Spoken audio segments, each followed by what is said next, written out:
Muy bien, habíamos presentado a nuestro invitado, José Beteta, presidente de la Asociación de Contribuyentes, a propósito de el Reinfo y de las protestas que hemos visto en los últimos días por parte de los mineros que se oponen a que haya finalmente un término de este registro el 31 de diciembre de 2025. El ministro ha dicho que tranquilos, que no ha instado a los protestantes a levantar sus actos de presión.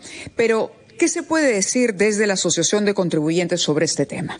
A ver, número uno, gracias Fernando Maile, como siempre, por el espacio. Antes de empezar con el tema de Reinfo, creo que hay dos puntos que hay que mencionar como Asociación de Contribuyentes. El primero es estamos absolutamente indignados, escandalizados con la subida, el aumento de sueldo de la Presidencia de la República. Nos parece que esto no tiene ningún tipo de sustento técnico y hay que mencionarlo claramente, porque estamos en un medio que llega a todo el país y no es correcto que en este momento, con la situación del país difícil que se vive, la presidenta haga algo de esta naturaleza. Y lo segundo, que si tanto hablan del déficit fiscal y de la falta de dinero y recaudación en el Estado, ¿cómo es posible que empiecen a gastar más en estas cosas, ¿no? Entonces creo que esa es una mención rápida sobre este tema desde la Asociación de Contribuyentes que me permito hacer antes de entrar al tema central. Finalmente los contribuyentes lo que aportan los contribuyentes es desde donde se financia todo el gasto del sector público. Sí, y hablan de déficit fiscal y tienes a la SUNAT que ahora va a revisarte hasta el YAPE. Entonces, ¿cómo un contribuyente puede sentirse bien con este Estado que cada vez te aprieta más y te quita más el dinero del bolsillo para luego dárselo, digamos, a planillas y a sueldos, como en este caso de la presidenta? No creo que es algo que hay que poner en la mesa. Ahora, con el tema del Reinfo, hablando también de esto, es una muestra de la debilidad del Estado, ¿no? El 27 de noviembre estuvimos aquí en RPP hablando como Asociación de Contribuyentes de este tema y yo mencioné en ese momento que el tema del Reinfo, de la formalización, necesitaba un camino diferente, porque se había polarizado tanto el tema, ¿no?, que los gremios de minería formal y los gremios de sindicatos de mineros en vías de formalización tenían dos posturas totalmente divididas y polarizadas. Y el ministro está en medio, está encrucijada y evidentemente no hace ni una ni la otra, ni apoya la minería formal, ni defiende, digamos, la ley de la minería formal, de las concesiones, del Estado, no defiende, no pone las reglas de juego claras, y tampoco soluciona el problema de muchos reinfos que legítimamente quieren formalizarse. Entonces, cuando tienes una situación así, lo que está pasando es que los puntos más sensibles no se ponen en la mesa. ¿Cuáles son esos puntos sensibles? Y los puntos sensibles siempre han sido áreas naturales protegidas, no puede haber minería. Claro. En la selva, en el bosque, 70% de los bosques de Madre Dios han ido al tacho por la minería ilegal. El CENEP, el norte Amazonas, ahorita está siendo destruida por la minería ilegal. Y eso supone, digamos, que no haya impunidad. Ahí no puede haber reinfo, pues el reinfo no puede entrar en la minería aluvial, en las áreas naturales protegidas. Ahí hay límites, eso no se puede mantener. Segundo, el tema que ha pasado con Nazca, los sitios arqueológicos, patrimonio cultural, zonas que son intangibles, también. No puedes pues querer meterte en un patrimonio arqueológico, en un sitio universal, cultural, a meter minería informal ahí o meter minería ahí, con la venia del ministro y de los alcaldes y autoridades de Nazca y de Ica. Tampoco, hay límites.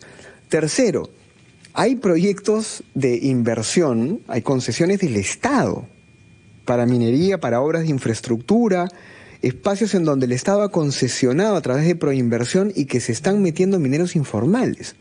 Eso no puedes permitirlo. Ahí están los límites a donde los gremios y sindicatos de reinfos no pueden acceder, no pueden llegar a eso. Y eso los pone en un sitio oscuro. Yo escucho a varios líderes sindicales de mineros en vías de formalización diciendo, no, acá hay 80 y tantos mil reinfos, todo lo queremos, todo, quieren todo ahora. Sí, claro. Ahora, desde el Ministerio se habla de una depuración. Además, han lanzado cifras importantes de esa depuración que tendríamos justamente a fines de año, ya este registro depurado. Pero lo otro es que también se alega que esta es una actividad ancestral y que por lo tanto no se puede cambiar una realidad, digo, que le ha dado de comer. Me pongo en el argumento, por supuesto, de quienes han venido aquí y nos han dicho, pero nuestras familias, nuestros abuelos, nuestros ancestros han trabajado de esto desde siempre. ¿Cómo manejamos el tema social? Ese es otro reto. Es una muy buena pregunta porque ahí viene la parte sensible del punto medio de este nuevo camino que se tiene que buscar. El problema es muy sencillo. más allá de estos límites que he puesto, áreas naturales protegidas, sitios arqueológicos, culturales y concesiones del Estado, hay una serie de concesiones privadas en donde, más allá de si son ancestrales o no, son artesanales, superpuestos a la concesión, ¿sí? Y el argumento de los sindicatos y gremios informales es, no están haciendo nada, son concesiones ociosas. Y el segundo argumento es, nos exigen un contrato de explotación, las concesiones mineras, y no nos dan el precio que merecemos, ¿no? Sino que quieren pagarnos menos, etcétera. O quieren procesar el mineral donde ellos deciden, en fin, no se ponen de acuerdo en los términos. Esa negociación es importantísima para solucionar el problema de fondo, porque ahí vas a separar la paja del trigo. Hay muchos reinfos que están viendo cómo son criminalizados, o sea, dice, todos los reinfos son criminales. Claro, si los pones a todos de ese lado, se van a pelear con todos, con los privados, con el Estado, se van a meter donde sea. Ese tema tiene una solución, pero es una solución que tiene que ser dialogada. Yo creo que efectivamente en las concesiones privadas, más allá del tiempo, hay una serie de consideraciones en el contrato de explotación que pueden ser analizadas. El precio de mercado, por ejemplo, ¿no?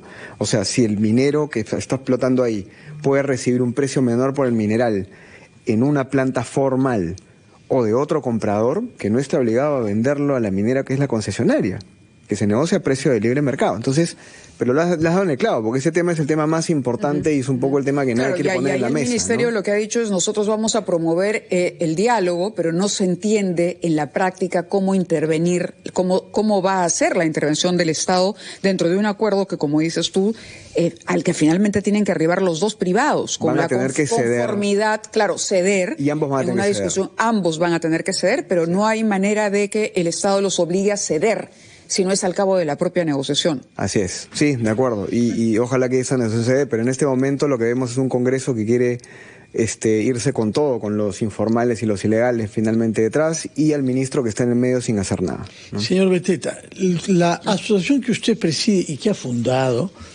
tiende a que los ciudadanos que pagamos impuestos cobremos conciencia que tenemos un derecho a saber qué se hace con los impuestos que pagamos. Pagamos de buena fe cuando vemos que se invierte bien y que hay seguridad pública, que hay carreteras, que hay escuelas y que hay servicios de salud públicos.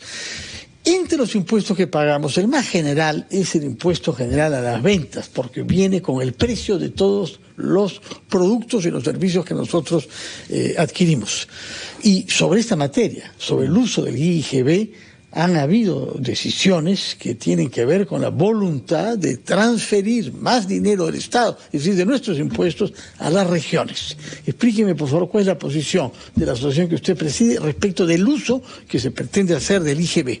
Bueno, en primer lugar, me hubiera encantado fundar la Asociación de Contribuyentes, pues la fundaron un grupo de emprendedores de la Universidad Católica hace casi 11 años. Yo llegué al poco tiempo, pero bueno, para aclarar, porque lo conozco de hace tantos años. Sí, un grupo de amigos muy inteligentes fundaron esto hace tiempo. Ahora, sobre el tema del cambio en la estructura interna del IGB, estamos en absoluto desacuerdo por tres razones muy sencillas. Primero, los gobiernos locales no ejecutan ni el 30% del presupuesto a veces que les da el Estado, ¿no? Entonces, le estás dando más dinero a gente que no lo ejecuta. En segundo lugar, lo gastan en planillas, en consultorías y en sueldos, no en obras, no en servicios, porque no tienen la capacidad para hacer proyectos de inversión. Entonces, estás tirando más plata para que se contrate más gente que al final no está generando los servicios que la gente necesita. Y lo tercero es que la estructura del IGB ya de por sí, como tú bien dices, es el 60% de la recaudación. Nosotros en la Asociación de Contribuyentes somos muy cuidadosos con los impuestos que se cobran porque pensamos que el Estado tiene que recibir lo justo y lo necesario, nada más. Nunca nada más de lo que requiere. El Estado nunca debe tener mucho dinero. Cuando le sobra dinero es peor. Y el Estado peruano está ahí tas con tas. Entonces, efectivamente, en este caso, si rompes la estructura del IGB, sí estás afectando la caja del gobierno nacional y de la recaudación, porque le estás dando el dinero a municipalidades y a gobiernos locales que no tienen la capacidad de gastarlo bien. Entonces es una medida totalmente equivocada, pero como lo conversamos antes de la entrevista, este gobierno muestra una debilidad tan fuerte que simplemente cede a todas las presiones de manera populista y anda regalando el dinero de los contribuyentes por todos lados. José Beteta, presidente, pero no fundador de la Asociación de Contribuyentes, muchas gracias. Gracias. Sobre todo Gracias. porque al mismo tiempo se promueve la conciencia con sus intervenciones de que hay que pagar impuestos, pero que por otra parte hay que saber si se están usando bien o no esos impuestos que pagamos. Muchísimas gracias, señor Beteta, por su presencia acá, y no volveremos a decir que usted ha fundado la asociación que preside. Muchas gracias por precisarlo. Hacemos una pausa y retomamos Ampliación de Noticias.